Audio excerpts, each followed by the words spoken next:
Hi hello नमस्कार दोस्तों, कैसे हैं आप सब लोग। उम्मीद करता हूँ बहुत अच्छे होंगे और बड़े अच्छे से अपना और अपनों का ख्याल भी रख रहे होंगे। और देखिए, आज हमने देखा श्रीमद् रामायण में कि राजा दशरथ प्रयास कर रहे हैं अपने चारों बेटों को अपने पास रखने का, उन्हें हर संभव तरीके से खुश खुशहाल और सुरक्षित रखने का।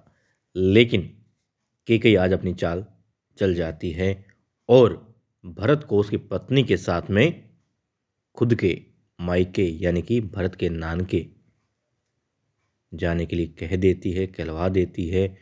और भरत जा रहे होते हैं अपने मामा के साथ में और अपनी पत्नी के साथ में।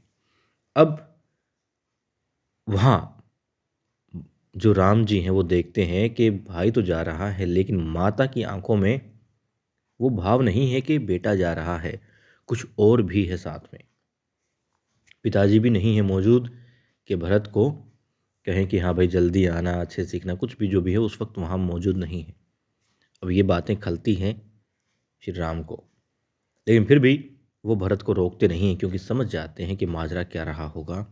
और जिस तरीके से भरत बताता है कि वो काम अधूरा छोड़ आया था, उसे बहुत कुछ सीखना है राजनीति के बारे में, इसलिए मामा जी लेने आए हैं और वो जा रहा है। और भाई आपने कहा था कि कोई भी काम अधूरा नहीं छोड़ना, इसलिए जा रहा हूँ और जल्द लौटूंगा। ठीक है।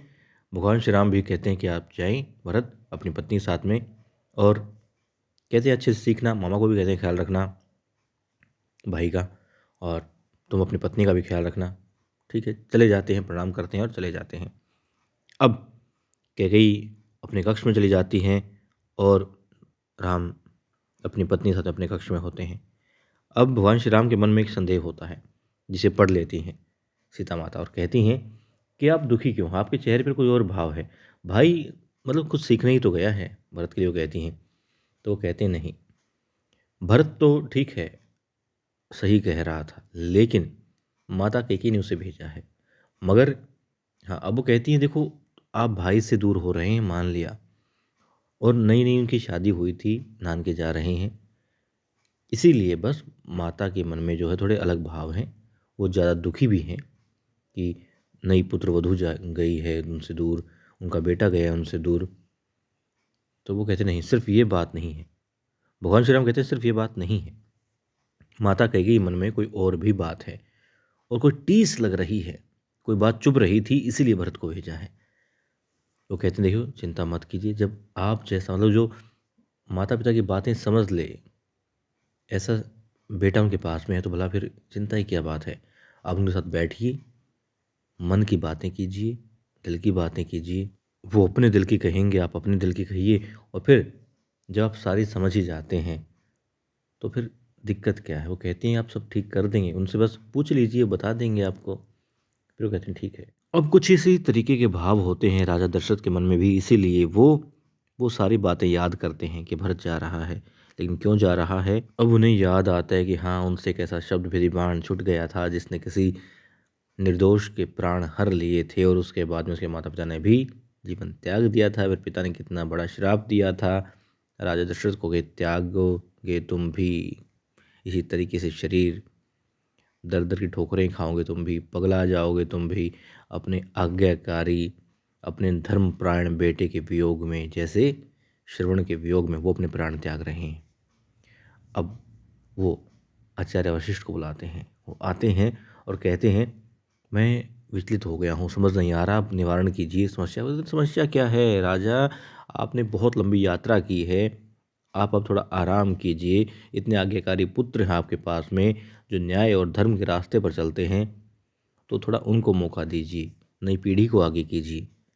फिर वो कहते हैं कि अच्छा, मेरे दिमाग में ये बात क्यों नहीं आई, यदि मैं राम को राजा बना दूंगा तो राजा तो कहीं जाएगा ही नहीं बाहर, राजा को छोड़ के जा ही नहीं सकता। अब मन में क्या था कि भरत चला गया और शत्रुघ्न चला गया, तो कहीं कहीं राम को भी कहीं बाहर ना जाना पड़े, कुछ ऐसा ना हो जाए। तो कहते हैं, तो हल मिल गया, दिक्कत ही नहीं है, राजा बन जाएगा राम, तो राज्य से बाहर तो जाएगा ही नहीं, क्योंकि कर्तव्य क्या कहेगा कि राज्य में रहकर राज्य को चलाए, प्रजा का पालन करे।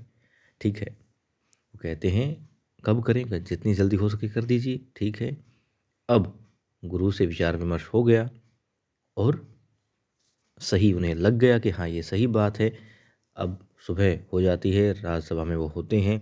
लक्ष्मण आ रहा होता है भगवान श्री राम को बुलाने के लिए और राम आ रहे होते हैं अपने पिता दशरथ से बात करने के लिए। फिर वो कहते हैं, भाई आपको पिताजी ने बुलाया क्या? हाँ, मैं भी उनसे बात करने जा रहा था। कहते लेकिन अपने कक्ष में नहीं है, राजसभा में है। ठीक है, राजसभा में जाते हैं, प्रणाम करते हैं अपने पिता को, राजा को और गुरु को। उसके बाद में राजा दशरथ कहते हैं, मेरे पास आओ मेरे बेटे राम। वो यहाँ जाते हैं, उनके करीब जाते हैं। फिर वो कहते हैं कि मैं राम को भावी राजा घोषित करने के लिए, युवराज घोषित करने के लिए प्रस्ताव रखता हूँ। अब हर कोई खूब नारे लगाता है, जयकारे करता है कि श्री रामचंद्र की जय हो, श्री रामचंद्र की जय हो। अब वो समझ जाते हैं कि प्रजा और संपूर्ण मंत्रिमंडल तैयार हैं इस बात के लिए। वो सहर्ष स्वीकार कर रहे हैं, स्वीकृति दे रहे हैं और कहते हैं, ठीक है, यदि ऐसा है तो फिर गुरुजी कहते हैं कि राम की भी इच्छा जान लेते हैं। फिर भगवान राम कहते हैं कि देखिए, राजा ने जो कहा तो वो तो पत्थर की लकीर है, माननी ही पड़ेगी बात। और दूसरा, पिता की आज्ञा पालन करने का मौका मिल रहा है, वो भी ऐसे पिता की, तो भला मैं क्यों मना करूँगा। जैसा पिताजी चाहते हैं, जैसा राजा जी चाहते हैं, मुझे स्वीकार है। अब लक्ष्मण बहुत खुश हो जाता है, सब लोग खुश हो जाते हैं। फिर वो कहते हैं, ठीक है।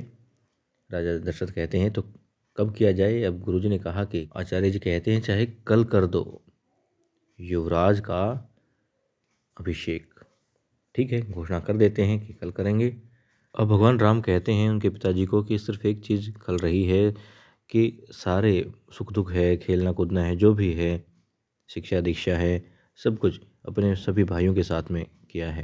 लेकिन अब जब उनके भाई उनके पास में नहीं है तो इतना बड़ा कार्य हो रहा है। वो कहते हैं, कोई बात नहीं, भरत और शत्रुघ्न के पास में मैं संदेशा बहुत जल्द पहुंचा दूंगा। और वो पहुंच जाएगा, मार्ग में ही है अभी वो लोग भी, और मार्ग में ही जब तक होंगे वो संदेशा भी पहुंच जाएगा। ये बंदोबस्त मैं कर दूंगा। कहते हैं, ठीक है।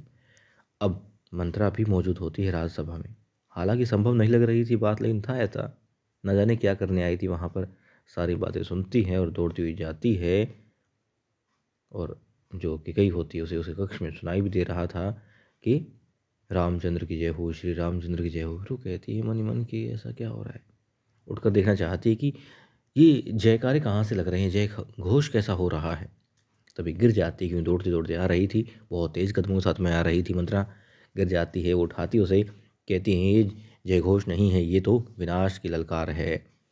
तुम्हारे पति ने, राजा दशरथ ने, भरत के जाते ही कुछ ही पल हुआ था, मगर देखो कुछ ही पल में राजकुमार राजकुमार राम को युवराज घोषित करने का आदेश दे दिया, प्रस्ताव रख दिया, कल करेंगे उसका। अब वो हाथ छुड़ा लेती है कैकई से और आंखों में पानी आ जाता है। फिर मंत्रा कहती है, ये तो होना ही था, और देखो इसीलिए राम ने नहीं रोका, भरत को जाने दिया, क्योंकि वो जानता था। फिर कहती, तुमने कैसे नहीं किया, तुमने मना क्यों नहीं किया? राजा दशरथ ने तुमसे जरूर विचार विमर्श किया होगा, सलाह ली होगी इस बारे में। अब वो खड़ी हो जाती हैं दोनों ही और वो कहती है, ऐसा नहीं होना चाहिए, ये सही नहीं है। अब वो कैकई कहती है कि तुम्हारे पास तो अवसर ही अवसर है, एक अवसर बहुत होता है। वो कहती, नहीं ऐसा नहीं हो सकता, कुछ नहीं हो सकता। अब उन्होंने कह दिया है अगर राजसभा में, तो फिर राजा अपने वचन से पीछे नहीं हट सकते, और ये सही भी नहीं है। फिर वो कहती हैं, अरे हो सकता है, तुम्हारे पास तो मौका है, एक मौका चाहिए, तुम्हारे पास दो मौके हैं, दो तुम्हारे पास में वरदान मांगने का। वो समझ जाती है कि हाँ। वो कहती है, जो युद्ध हुआ था उसके बाद में तुम्हें कहा था, देवासुर संग्राम के बाद में, कि दो वचन मांग लो। तुमने कहा था बाद में मांगूंगी। तुम भूल सकती हो कैकई, लेकिन मैं नहीं भूल सकती, तुमने मुझे माँ कहा है, तो बस। अब कैकई कहती है, मैं अभी जा करके बात करती हूँ। कहती, नहीं तुम नहीं जाओगी, तुम जाओगी तो लगोगे कि भीख मांग रही हो अपने बेटे के लिए, राजा यहाँ आएंगे। मैं जाती हूँ, तुम कोप भवन में जाओ और ये श्रृंगार त्याग दो, और फिर सोच लो तुम्हें क्या करना है, क्या क्या वर मांगने हैं, किस तरीके से राज्याभिषेक हो किसका, भरत का। कुछ ऐसा मांग लो, राम की परछाई भी ना पड़े उसके ऊपर, कुछ ऐसा मांग लो। और चली जाती है, कहती है, मैं बुला कर ला रही हूँ राजा को, और तुम जाओ कोप भवन में, सोच लो क्या कहना है, कैसे कहना है, क्या मांगना है, लेकिन भरत के लिए अब तो लड़ो, अब तो कुछ करो। मंत्रा कहती है कि राम ने तुम्हें ठगा है, छला है, माँ कहकर तुम्हारे साथ खेल खेलता रहा वो, तो तुम्हारे पास दो अवसर हैं, दो वरदान, सोच समझकर मांग लेना। अब दोस्तों देखते हैं किस तरीके से मांगती हैं वरदान, या फिर यूं कहें कि छीनती है राजा दशरथ से उनके वो प्राण। क्योंकि राजा दशरथ का एक एक क्षण, एक एक पल, एक एक सांस अब बेटों के नाम ही है, ऐसा लगता है।